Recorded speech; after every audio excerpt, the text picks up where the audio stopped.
Por la señal de la Santa Cruz de nuestros enemigos, líbranos, Señor Dios nuestro, en el nombre del Padre, del Hijo y del Espíritu Santo. Amén.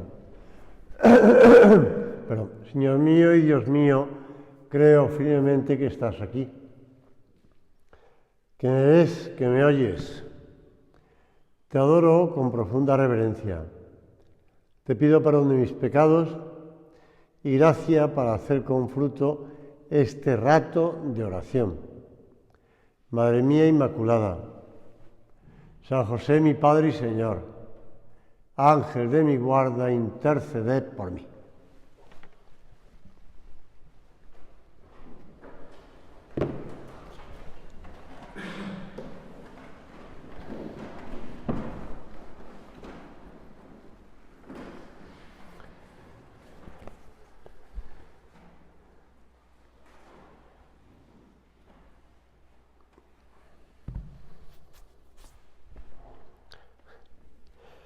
Voy a citar un periódico, además, un periódico muy significativo en el tema de su ideología. El País, 7 de julio de 2022. Dice así: una de las paradojas filosóficas y teológicas más debatidas es el problema del mal. Si existe un Dios todopoderoso y bondadoso, ¿por qué existe el mal? Se atribuye al filósofo empirista David Hume el argumento evidencial del problema del mal. Muy simplificado, viene a decir que si existe, implica que Dios no es bueno o que no es todopoderoso. Y añade el periódico, hay que ser equilibrado. Un contraargumento defendido por los filósofos teístas es el del libre albedrío. Dios es todopoderoso y bueno, pero su mejor criatura, el Homo sapiens, es capaz de tomar sus propias decisiones y entre ellas está el mal, ya sea como pecado o como delito. Hay que reconocer que el País, simplificando un poco tanto al empirista como a la filosofía, como dice, teísta, ¿no?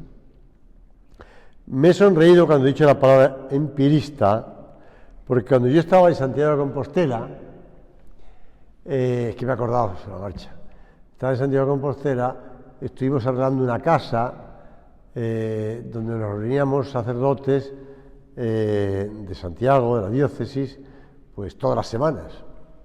Y además en varios momentos, incluso seminaristas o futuros seminaristas.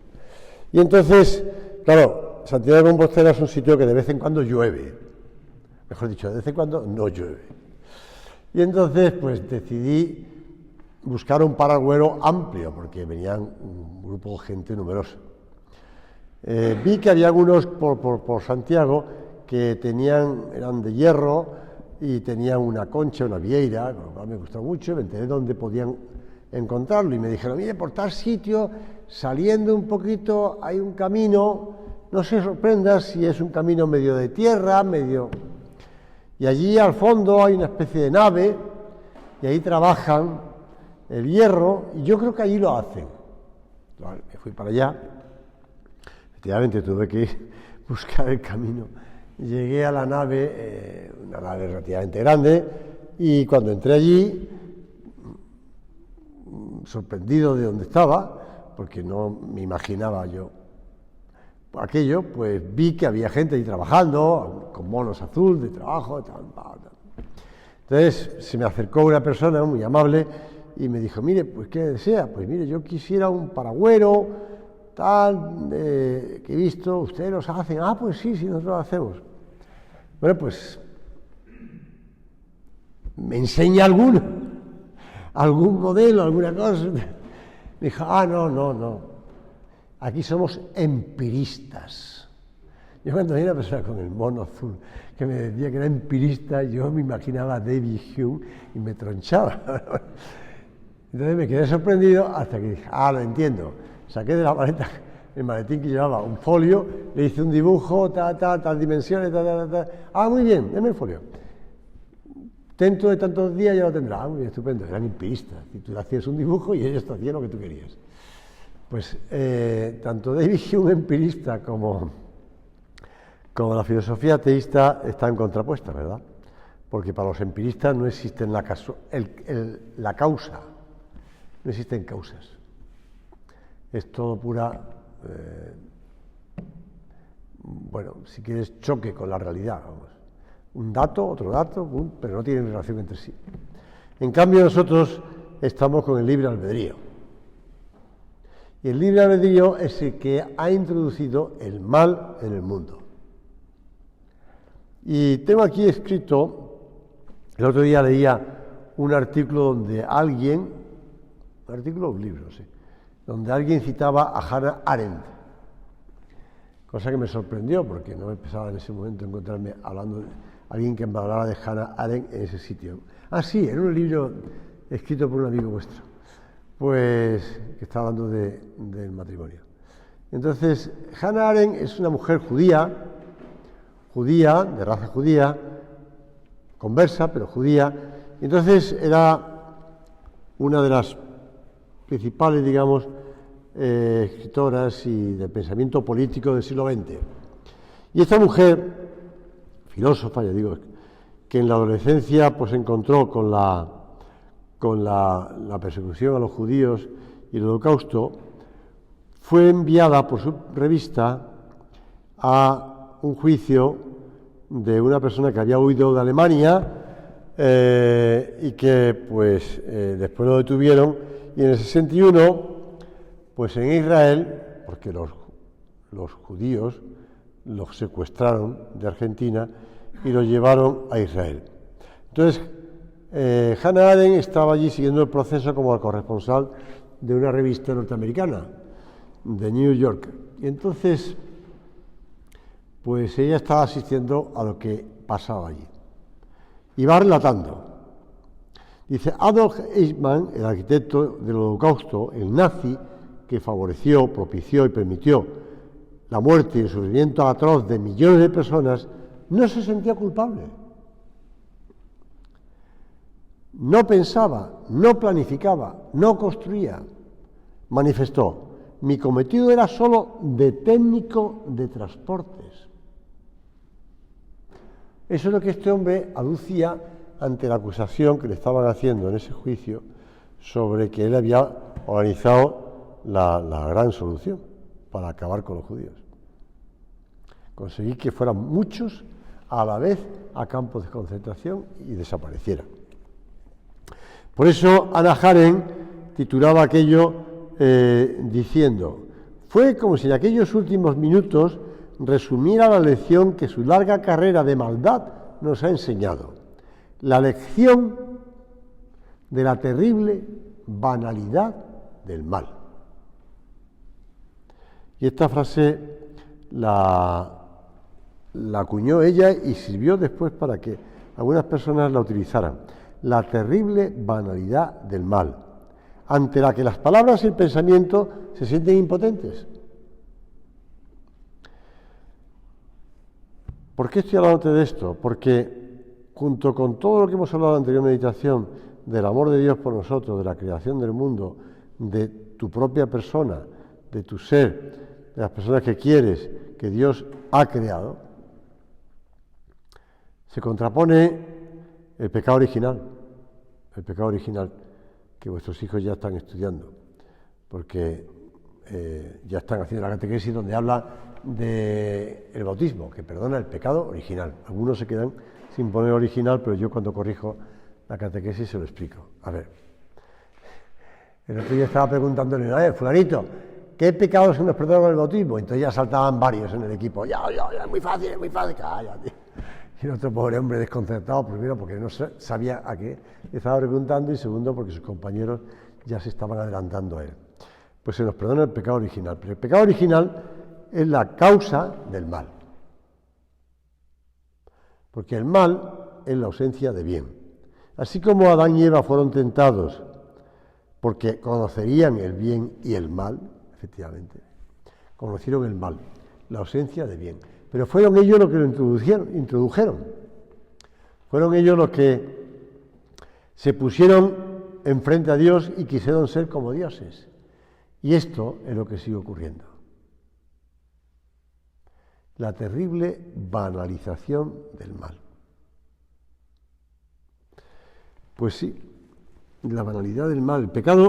El pecado es esa banalización del mal que, por desgracia, no ha parado, sino que se sigue extendiendo. Y aunque Cristo ha muerto por nosotros en la cruz, por nosotros, porque ¿cuál ha sido la causa de la muerte del Señor? Pues mis pecados, claro. Él cargó con nuestros pecados. Por eso, Señor, te pedimos ahora en este trato de oración que nos ayudes a entender y sobre todo a no banalizar el mal, a no quitarle importancia, a no disminuir o diluir, mejor dicho, el mal. Porque el pecado es eso. El pecado, todo el pecado, es una desobediencia voluntaria a la ley de Dios. Ya sé que los de tercero primario todavía no han llegado a esa parte, ya lo aprenderemos. Pero desobediencia voluntaria a la ley de Dios. Pero es que yo no hago daño a nadie. Bueno, en primer lugar, nos hacemos daño a nosotros mismos. Y aunque pensemos que no hacemos daño a los demás con nuestros pecados, porque no vamos robando, ni matando, ni yendo a un juicio y haciendo un falso testimonio, no, evidentemente no hacemos esas cosas, pero todo pecado es la terrible banalización del mal. Se cuenta que el Papa Juan XXIII, cuando era nuncio en París, era el nuncio representante del Papa entonces en París, por lo tanto el embajador, porque ese es el nuncio.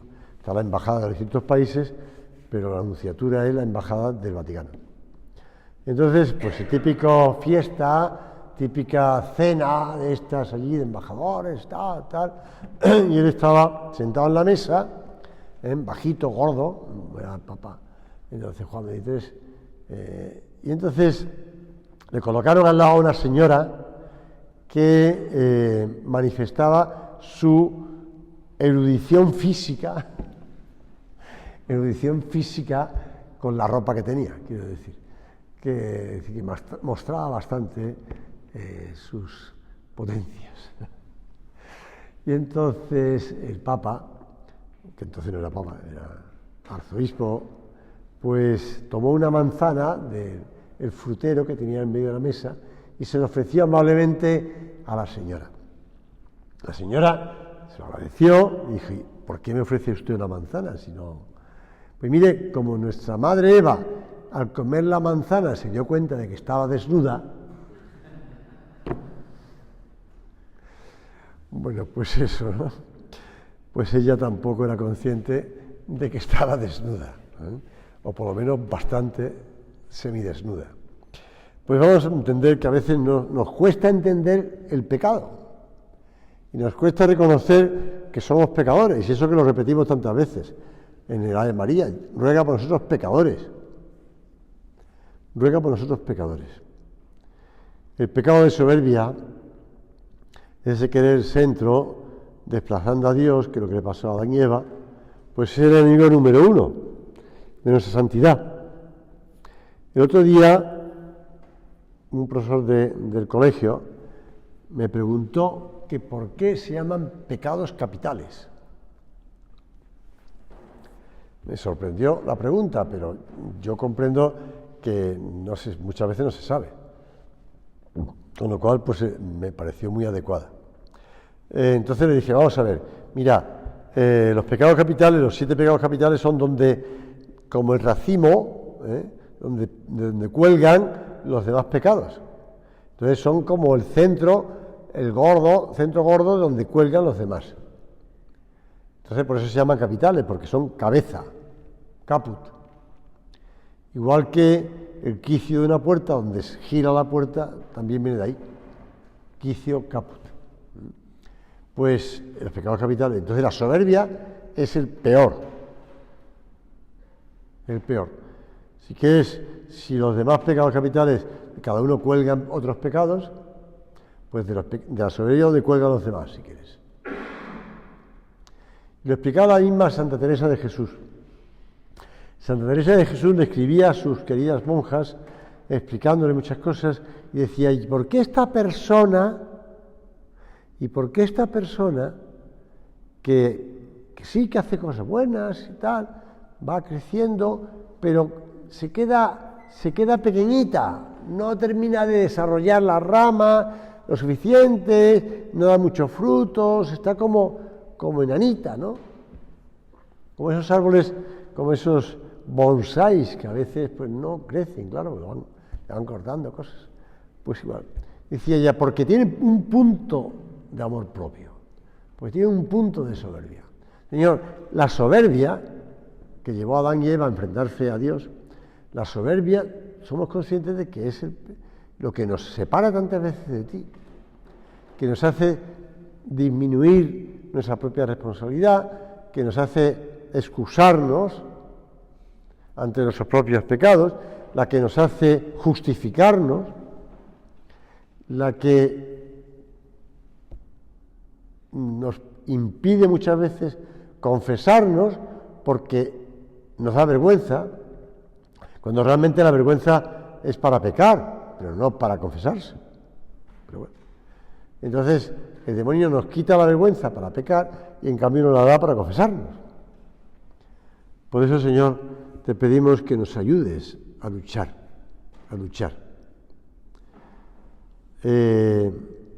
Esta es una anécdota que contaba este sacerdote allá en Galicia, ¿no? Y además habla de Galicia. Cuento, anécdota. El típico turista que se encuentra delante de, llega a un pueblo pequeño gallego y pregunta a un paisano, socarrón, como son todos los demás de las aldeas, no digamos, le pregunta, oiga, ¿tienen ustedes en esta aldea, en este pueblo, algún personaje famoso, alguna figura histórica? ¿Aquí ha nacido algún hombre grande? El paisano, me imagino la cara, el paisano le dijo, no, mire señor, aquí todos nacen pequeñitos. Bueno, pues real o cuento, pero la realidad es que todos nacemos pequeñitos. Y que nadie llega a ser un gran jugador de baloncesto. Yo siempre me sorprendo cuando veo que los chavales que les he dado la comunión ahora son tipos que me miran desde arriba, ¿no? Porque han crecido mucho. Y yo sigo estando en el 1,70, no crezco, no paso de ahí. Espero no empequeñecer mucho, pero crecer no crezco más. Entonces me sorprende, ¿no? Pero claro, después le veo jugar al baloncesto, los tipos altos, tal, nosotros. Pues seguimos siendo pequeños, aunque hemos crecido unos cuantos centímetros más y hemos crecido y estamos en esta empresa trabajando, o en este lugar, o en esto otro, seguimos siendo pequeños.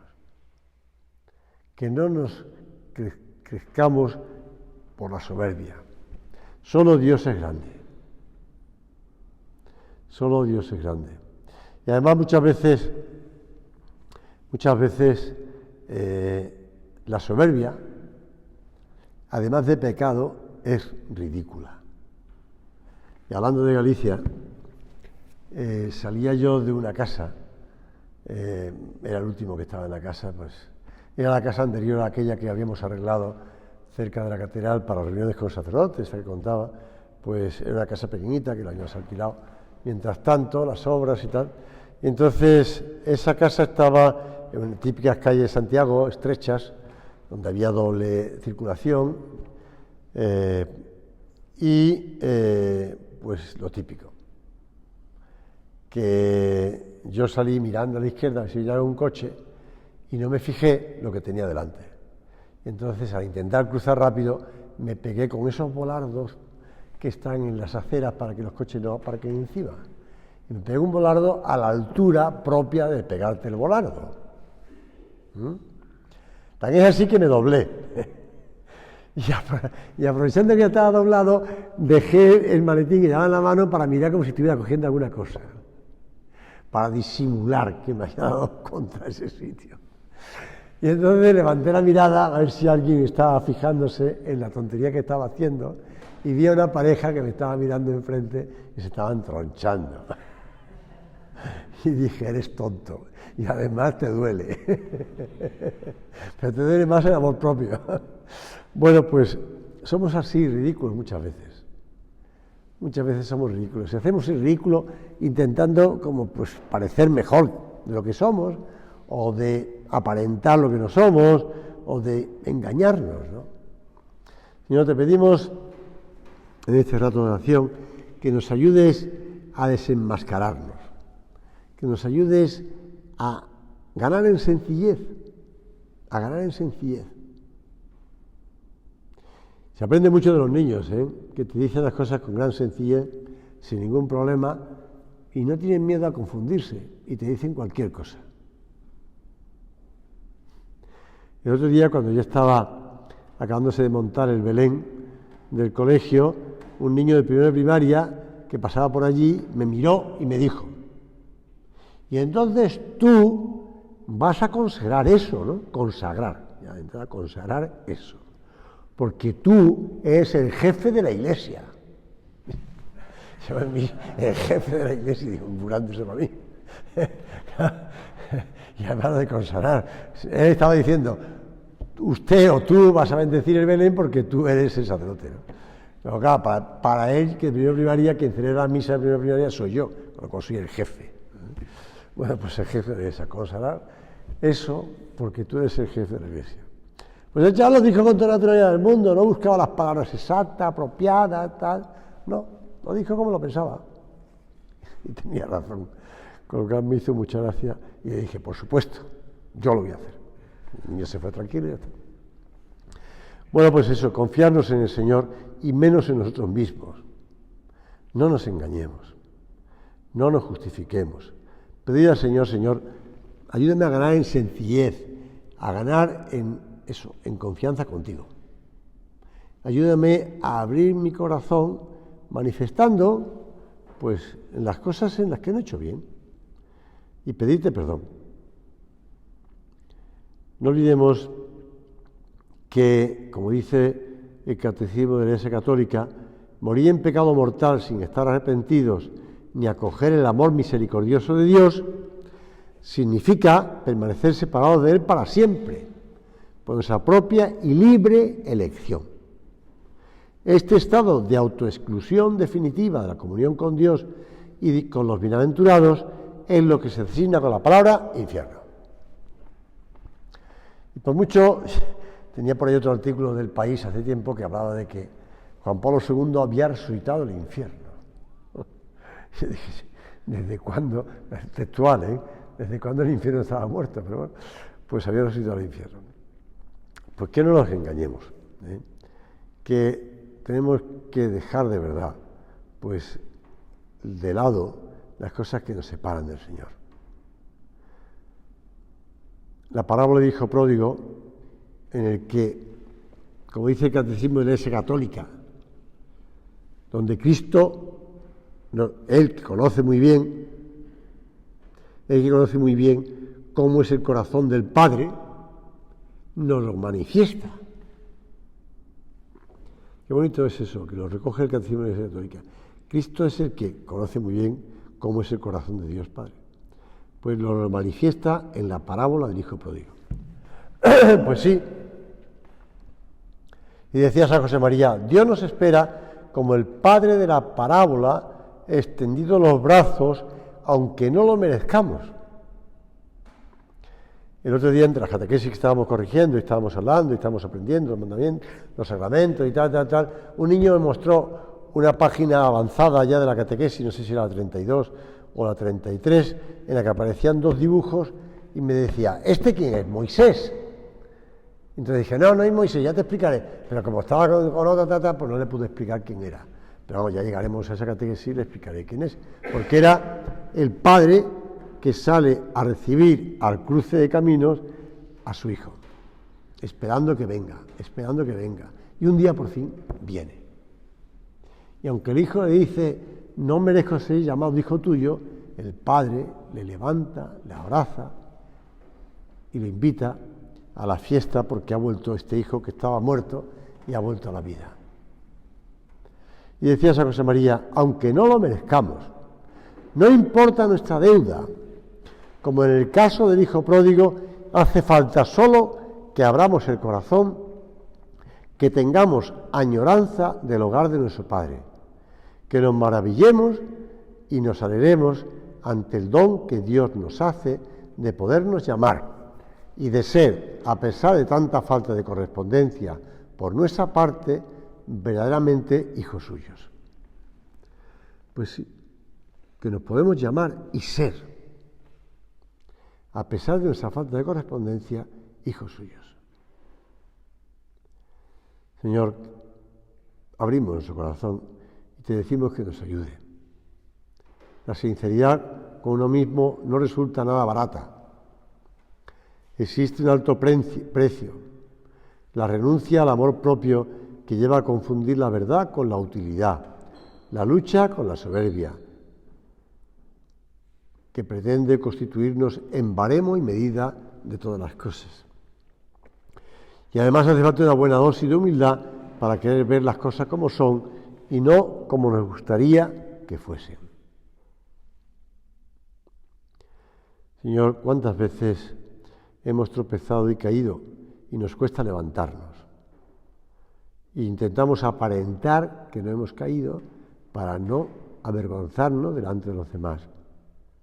¿Cuántas veces, Señor, pues nos cuesta, pues eso, confesar los pecados? Decir, Señor, perdóname.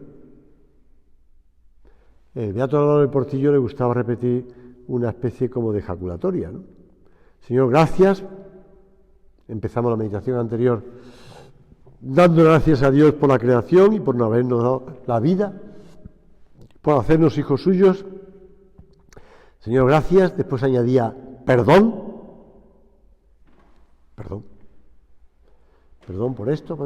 por esto. Y terminaba diciendo, y ayúdame más. Claro que el Señor siempre nos ayuda. Nos acoge con los brazos abiertos y nos levanta y nos ayuda. Y también acudimos a la Madre, a la Virgen Santísima, Madre del amor y de la misericordia, porque es la Madre de Jesús, que es rico en misericordia.